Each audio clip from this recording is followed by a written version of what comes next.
deep in the sprawling, remote forest of northern Canada, a discovery was made that threatens to rewrite history as we know it. Hidden for centuries, perhaps even millennia, an ancient secret lay buried beneath the earth, waiting for the right moment to reveal itself. That moment came unexpectedly when a violent storm tore through the wilderness, uprooting a massive, ancient tree. As the tree fell, it pulled away the soil and moss that had clung to the bedrock for ages, unveiling something truly extraordinary: a massive stone slab, intricately carved with a message from a long-lost world. What the researchers found was nothing short of baffling.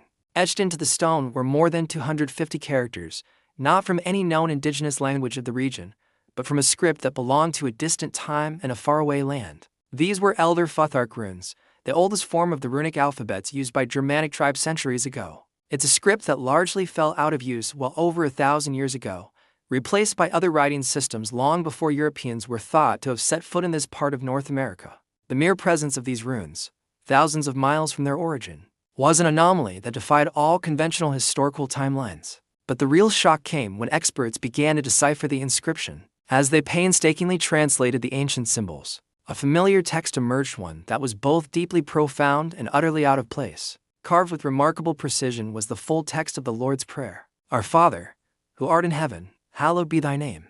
The words were unmistakable. This wasn't just a random collection of runes, it was a deliberate, sacred message, a cornerstone of Christian faith, inscribed in a pre-Christian alphabet that had all but vanished from Europe centuries before Columbus's famous voyage. The discovery was a paradox wrapped in an enigma. How could a Christian prayer be written in a script that predates the widespread Christianization of the very people who used it? And how did it end up carved into bedrock in the middle of a Canadian forest? The implications of this find are staggering.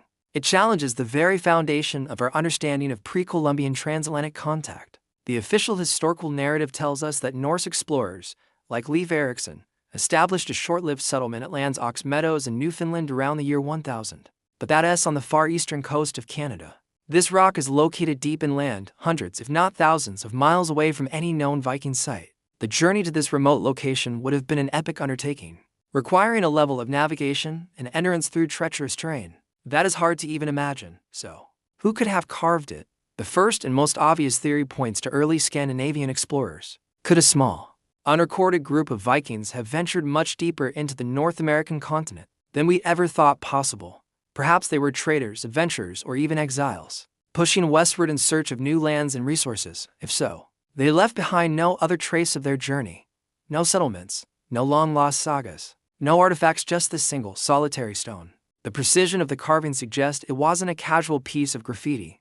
It was a deliberate, time-consuming effort, a testament to a deep-seated faith. Why would they create such a monumental inscription and then vanish without a trace? To answer this question, scientists turned to the stone itself. Geologists and archaeologists conducted a battery of tests to determine the age of the inscription. They analyzed the weathering patterns of the carved grooves, comparing them to the surrounding uncarved rock. They used techniques like lichenometry, which measures the growth rate of lichens on the stone's surface, to estimate how long the carvings have been exposed to the elements. The initial results were mind-boggling.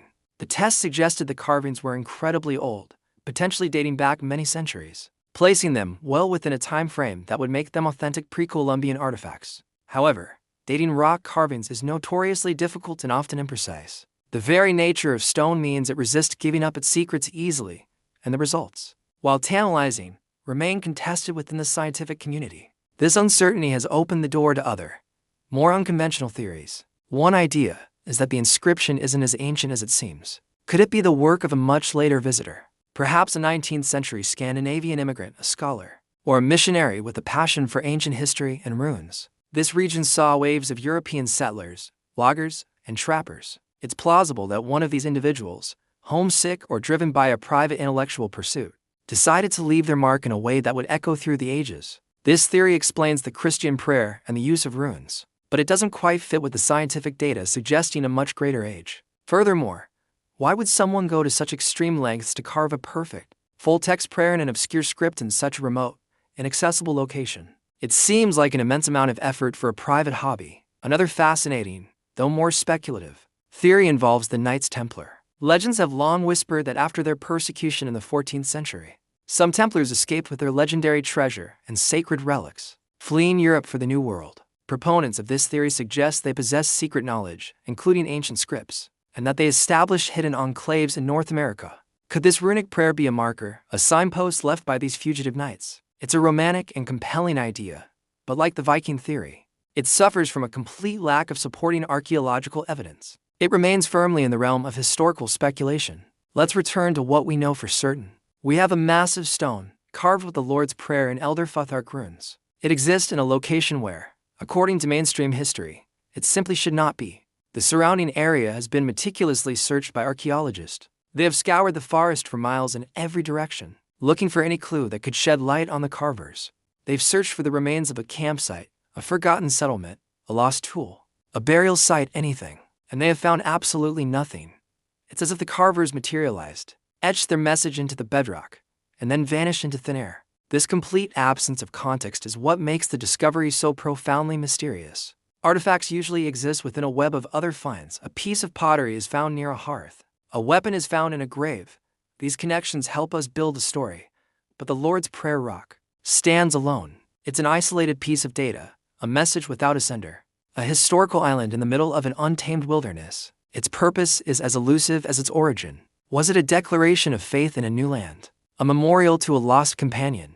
A territorial marker? Or perhaps a plea for divine help from a group of people lost and desperate, facing the end at the edge of the known world? We simply don't know. The inscription itself is a work of art. The runes are evenly spaced and expertly formed, suggesting the carver was not only literate but highly skilled. They knew the Elder Futhark alphabet intimately, a feat in itself for a script that was already ancient by the time Christianity swept through Scandinavia. The blending of a pagan writing system with a Christian prayer is a cultural puzzle. It represents a transition, a moment in time when old ways were meeting new beliefs. To find such a clear example of this synthesis so far from its European homeland is what makes this artifact globally significant today.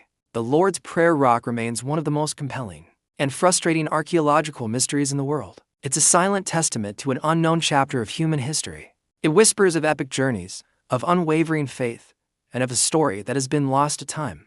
Every theory from Vikings to Templars to modern hoaxers raises more questions than it answers. The stone holds its secrets close, challenging us to keep digging, to keep questioning, and to accept that there are still vast, uncharted territories in our own past. What other secrets lie hidden beneath the roots of ancient trees, waiting for a chance storm to bring them into the light? The story of the runic prayer rock is far from over. In fact, it may just be the beginning. Thank you so much for joining us on this journey into the unknown. If you're fascinated by unsolved mysteries and lost history, make sure to like this video and subscribe to our channel for more explorations into the world's greatest enigmas. What do you think is the real story behind the stone? Let us know your theories in the comments below. We'll see you next time.